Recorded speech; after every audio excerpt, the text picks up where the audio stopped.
Bonjour, bonsoir à toutes et à tous, j'espère que vous allez bien, moi ça va plutôt pas mal. Alors une petite vidéo sur... Mais qu'est-ce qui se passe à Noz? Qu'est-ce qui se passe à Noz? Qu'est-ce qui se passe? Un magasin comme ça de déstockage, de fin de série, on le sait, mais là qui se retrouve à vendre des figurines magnifiques de chez Beast Kingdom dans un premier temps, maintenant Iron Studio, mais il s'arrête où en fait? Qu'est-ce qui se passe? C'est ça ma grosse question. Je suis très content de profiter de ces prix-là, avec en moyenne, on va dire, 80% de rabais par rapport au prix de vente classique grand public. Mais qu'est-ce qui se passe?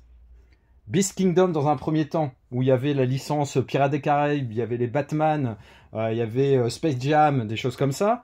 Là maintenant, Beast Kingdom, il y a du Jurassic Park, avec des figurines de malades, hein, avec les deux Vélociraptors. Il y a du Marty McFly, et dans certains Noz même du Doc.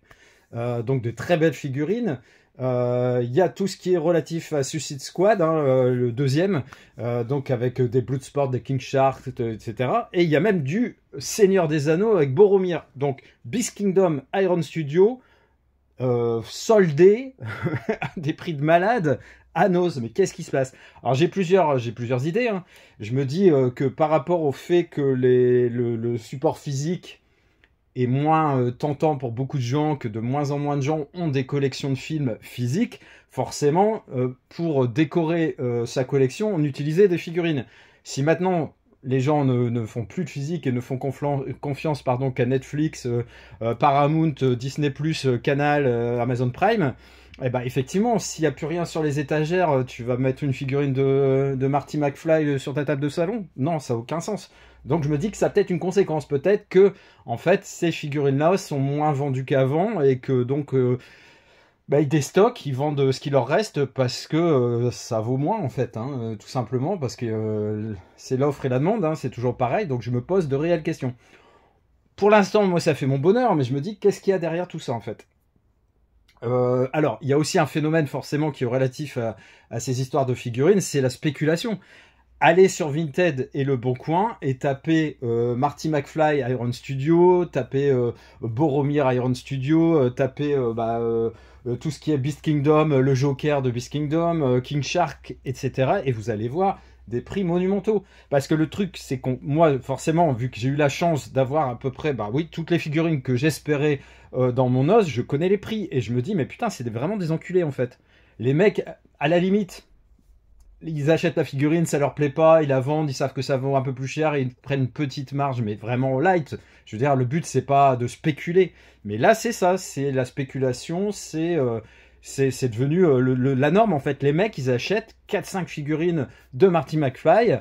Ah, donc je vais vous montrer ça à 40 balles. Et ils ont aucune honte à revendre ça entre 90 et 150 balles. J'aime pas du tout le principe. Alors c'est du principe, c'est du commerce, hein, c'est voilà, c'est ce que font les grands magasins. Hein, ils achètent quelque chose en gros, à bas prix et revendent plus cher. Mais voilà, si vous êtes professionnel, c'est une chose, mais là c'est pas le cas en fait. Et le problème, les conséquences de ça, c'est que des collectionneurs comme vous et moi, on passe à côté de figurines comme celle-ci ou comme celle-ci parce qu'il y a un mec avant qui en a pris 5 dans le nose. Donc voilà, c'est surtout ça qui m'agace un petit peu. Donc voilà, c'était un peu coup de gueule, mais de toute façon, vous le savez, la spéculation, ça a toujours existé dans les nozes. Le truc, c'est que, alors tu vends un truc pas trop cher, les gens se font de la marge. Tu le vends plus cher, c'est pas vendu. Donc c'est pas acheté. Donc voilà, moi je trouve que le prix est génial hein, pour les gens qui en profitent dans le bon sens du terme.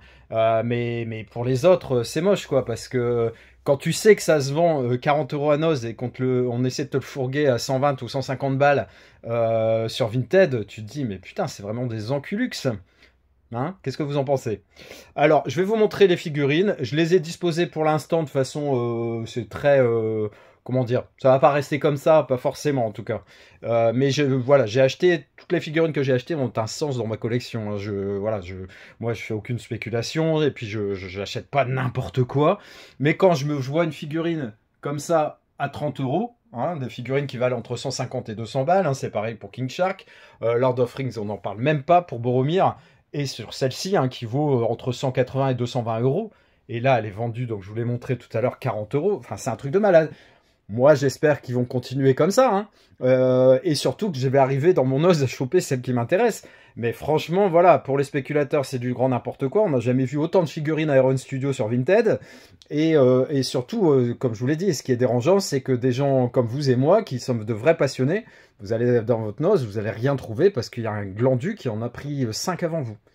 Voilà, allez, on fait le tour vite fait des figurines, hein. Je vous montre ça, je vais pas épiloguer, puis je risque d'en oublier, mais bon, allez, on y va. Alors, ici par exemple, je vous avais montré les deux Beast Kingdom, hein, donc Jack Sparrow et Davy Jones, qui s'étaient trouvés à Noz il y a maintenant peut-être 1 ou 2 mois, donc pour mon coin, Pirates des Caraïbes, où j'ai le coffret 4K et la superbe édition Livre des Pirates avec le code d'honneur, etc. Bah, franchement, je ne pouvais pas passer à côté. Ensuite, bah, je vous ai montré Marty McFly sur l'Overboard, Retour vers le futur 2, franchement avec un visage super bien fait, la texture du jean, comment c'est rendu avec le paint, c'est complètement incroyable. Ça c'est celle que je désirais le plus, forcément. En plus j'avais un emplacement complètement réservé, idéal pour cette figurine, donc ça aurait été tellement dommage que j'arrive pas à l'avoir. Donc voilà, vraiment très très content, hein. Non, j'aime pas du tout Retour vers le futur. Ensuite, je vous avais montré il y a quelques temps, bah donc les deux Batman ici, Tim Burton, le premier film, hein, que j'adore avec Jack Nicholson, hein, et Michael Keaton, Julien Lepers. Ça, c'était pas du tout des Iron Studio ou du Noz, hein, c'était des Blood Diamond. Alors ensuite, j'avais eu les Brown James, donc franchement magnifique, où j'ai mis à côté le Coyote et Bugs Bunny. Franchement, j'adore ce coin et la figurine est top. Et c'était pareil, c'était 30 balles. Qu'est-ce que j'ai encore ici? Alors ici, j'ai mis le King Shark. Alors j'ai pas de coin, comment dire, dédié à Suicide Squad, mais je trouvais que franchement dans mon film Monstre Aquatique, il y a tout en fait, tout ce qui est, comment dire, dans la mer évidemment, mais tous les piranhas, les sharks, pas les sharknados, ça j'ai pas, hein, mais un cri dans l'océan, Underwater, tout ce qui est très au milieu marin, on va dire, bah, franchement, elle a forcément sa place. Donc j'avais la place pour... À chaque fois que j'ai acheté un truc, voilà, c'est que je savais quoi en faire, hein, sinon je voyais pas l'intérêt. Il n'y a que celle-ci, donc je l'ai mis pour ma filmo Idris Elba, en fait. Tellement le visage est ressemblant, c'est assez incroyable. Donc j'ai pas énormément de films hein, d'Idris Elba, j'en ai 5. Mais cette figurine qui est magnifique à 29 €, non, j'avais vraiment envie de la voir et de la mettre là pour magnifier ce coin de collection. Et la dernière que je vais vous montrer, c'était donc celle-ci, Boromir. Mais Boromir, elle tue sa maman. Elle est magnifique. Franchement. Les détails et tout, c'est complètement incroyable. Donc en plus, c'est la même échelle que Nazgûl Uruk-hai. Bon, le troll des cavernes, je pense qu'il sera encore plus grand. Mais franchement, voilà, j'ai un coin dédié au Seigneur des Anneaux. Passer à côté de Boromir, c'est juste pas possible. À 39 €. Pas possible. Voilà, bah écoutez, ce sera tout pour cette vidéo. J'espère que vous avez apprécié, hein. Ça vous a permis de refaire un petit tour de ma collection, hein. Bon, c'est très, très rapide. Mais voilà, c'était un petit peu un coup de gueule. À côté de ça, comme je vous dis, en tant que passionné, forcément, on est content parce que ça fait rentrer des figurines magnifiques à moindre coût.